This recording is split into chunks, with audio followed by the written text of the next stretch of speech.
हमने ही तुम्हें पैदा किया है, तो फिर तुम दोबारा पैदा किए जाने की तस्दीक क्यों नहीं करते?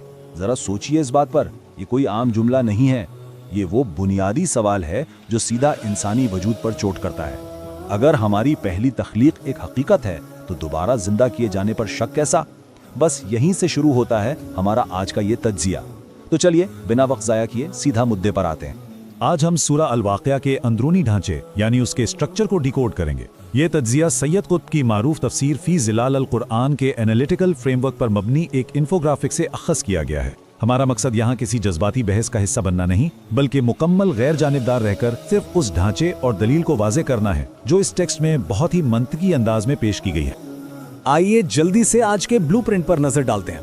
हम स्टार्ट करेंगे सेंट्रल थीम और कोर वर्स से, फिर इंसानियत की आखिरी 3 अक़साम को समझेंगे, उसके बाद जिंदगी के 4 अक्ली मौजिज़ात, फिर कायनात, कुरान और मौत का लिंक, और आखिर में इस सब का हमारे जदीद दौर के लिए सबक।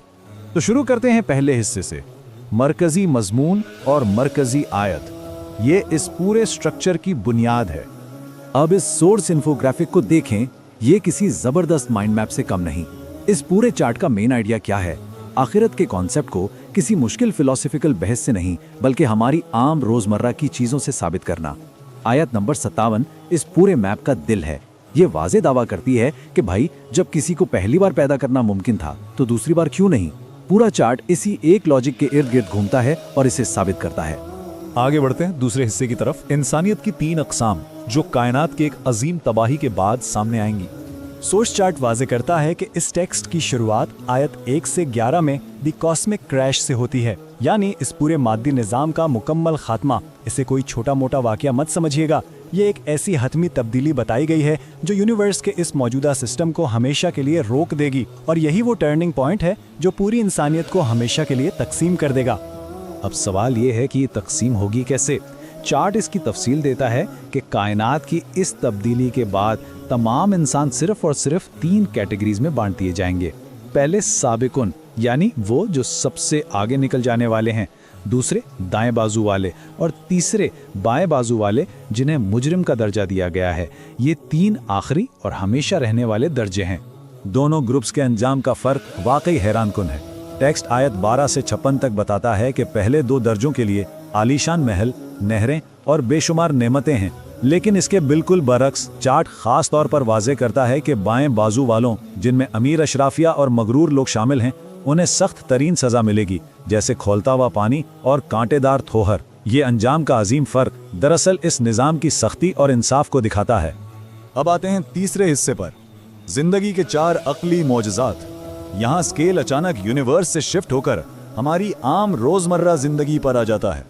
इन्फोग्राफिक के इस तीसरी शाख में 4 ऐसी चीज़ों को जिंदा दलील के तौर पर पेश किया गया है जिन्हें हम अक्सर बिल्कुल मामूली समझकर इग्नोर कर देते हैं। पहला, इंसान के जिस्म का नुत्फ़ा या ह्यूमन सीड। दूसरा, ज़मीन में बोए गए बीज से निकलने वाली फसल। तीसरा, बादलों से बरसने वाला मीठा पानी। और चौथा, हमारे चूल्हों में जलने वाली आग। ये चारों मुसलसल याद दहानियाँ हैं। इस बात पर सख्ती से जोर देता है कि अगर आप सच में ठहरकर इन चारों चीज़ों पर ठीक से गौर करेंगे तो आप ये मानने पर मजबूर हो जाएंगे कि इनमें से कुछ भी इंसानी इख्तियार में नहीं। हम ज़मीन में बीज तो बो सकते हैं, लेकिन उसमें जान नहीं डाल सकते। ये बिल्कुल वाज़े तौर पर एक अजीम डिवाइन पावर का एक्शन है जो इंसानी सलाहियत से कहीं ज़्यादा बुलंद है। चलिए अब चौथे हिस्से पर नज़र डालते हैं, कायनात, कुरान और मौत। यहाँ दोबारा अजीम सितारों से लेकर इंसान की मौत तक का लिंक बताया गया है।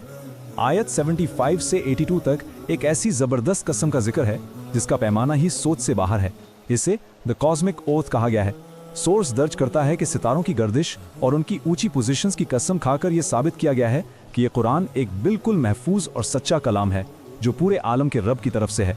यानी एक पूरे टेक्स्ट को साबित करने के लिए यूनिवर्स के सबसे बड़े फिनोमेनॉन्स का हवाला दिया गया है। और फिर बिल्कुल अचानक 5वीं शाख एक ऐसा चुभता हुआ सवाल सामने लाती है जो हमारी सारी टेक्नोलॉजी और साइंस को चैलेंज करता है।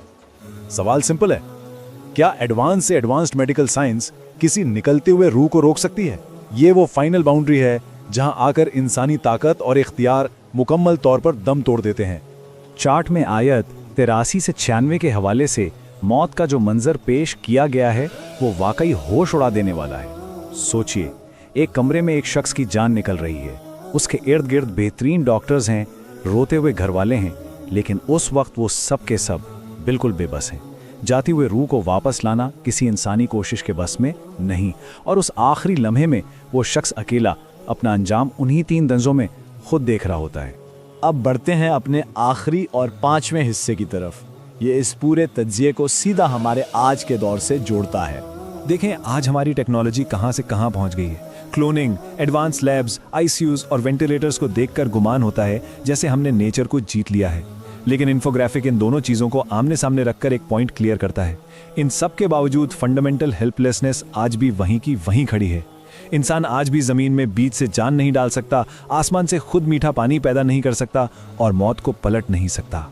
तो फिर इन सब हकायक को सामने रखकर फाइनल टेक अवे क्या निकलता है? टेक अवे ये है कि ह्यूमैनिटी को अपने साइंटिफिक तकब्बुर या एरोगेंस को छोड़कर रियलिटी को पहचानना होगा। जब ये वाज़ेह साबित हो गया कि जिंदगी और मौत की तमाम मैकेनिक्स को मुसलसल एक हायर पावर चला रही है, तो वहाँ इंसानी गुरूर की क्या वकात रह जाती है? इन निशानियों को देखकर एक समझदार जहन उस अजीम कुदरत को मानने पर मजबूर हो ही जाता है। और इस पूरे जायजे को ख़त्म करने के लिए इस सोच पर गौर करें जो टेक्स्ट से ही माखूज है। जो रब रोज़ाना तुम्हारे सामने मौत और ज़िंदगी का निज़ाम चला रहा है, वो मरने के बाद आसानी से दोबारा उठा लेगा। जब हम इन रोज़मर्रा के अक़ली मोजज़ात को देखते हैं तो ये सवाल खुद ही हल हो जाता है कि इंसानी कामयाबी मौत के सामने कितनी महदूद है और आखिरत का कॉन्सेप्ट कितना लॉजिकल है। हमारा आज का ये तज्ज़िया यही मुकम्मल होता है, लेकिन ये सवाल यकीनन सोचने पर मजबूर करता रहेगा।